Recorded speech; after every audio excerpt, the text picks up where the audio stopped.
I Zen anvender vi 2 grundbenstillinger. Den første grundbenstilling er den, jeg viser her, hvor vi sidder med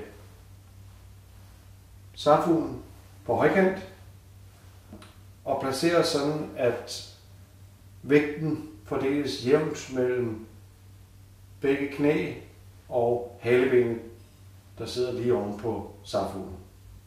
Den anden grundstilling er den såkaldte skrædderstilling. Her lægges zafuen fladt med bagkanten af zafuen mod bagkanten af zabutongen. Og vi placerer sådan, at vi sidder på den yderste tredjedel af zafuen. Den første stilling er den såkaldte burmesiske stilling, hvor benene ikke krydser, men hvor man lægger hælen fra den ene fod ind mod zafuen, og så lægger man den anden, folder det andet ben ind foran, så de ligger parallelt med hinanden begge ben.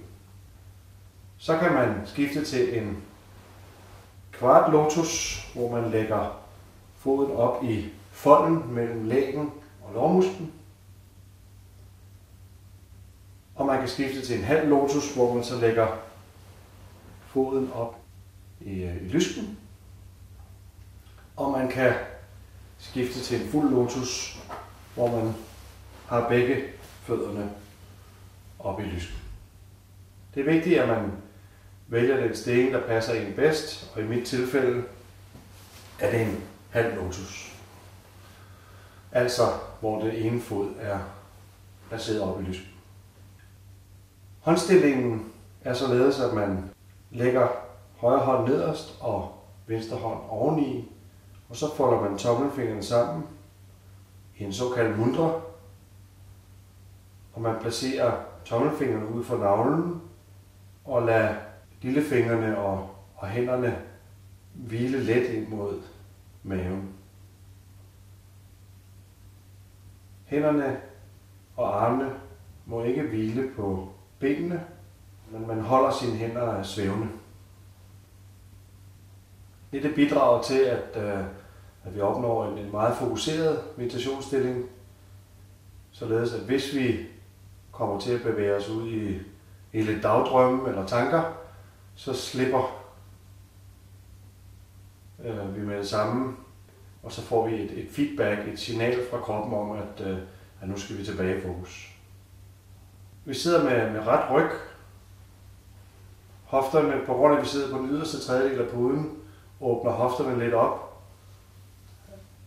og bagdelen skubbes lidt bagud. Man kan forestille sig, at man har et reb i toppen af hovedet, der ligesom hiver en lille smule opad. Vi holder øjnene åbne og lader blikket hvile cirka 1,5 meter ude foran os, i det man kunne kalde et soft fokus. Altså, vi kigger ikke på noget, men bare lader blikket hvile. Så lægger vi mærke til åndedrættet, trækker vejret ind og ud igennem næsen i almindelig tempo, og begynder med at tælle fra 1 til 10, et tal på hver udånding. Inden i mig vil det lyde sådan her. 1,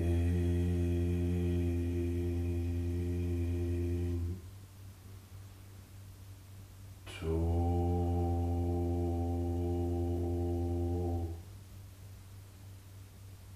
3.